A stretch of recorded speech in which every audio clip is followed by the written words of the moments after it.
दत्ता अवधूता हो साई अवधूता जोडून करतव चरणी ठेवितो माथा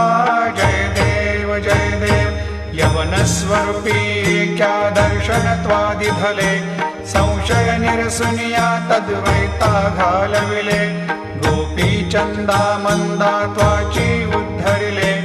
मोमिन वंशी जन्मुनी लोका तारियले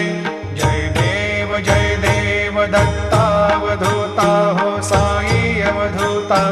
जोडून करतव चरणी ठेवितो माथा जय देव भेदन तत्वी हिंदू यवनांचा काही दावायासी झाला पुनरपि नरदेही पाहसी प्रेमाने तो हिंदू यवनाही दाविसी आत्मत्वाने व्यापक हा साई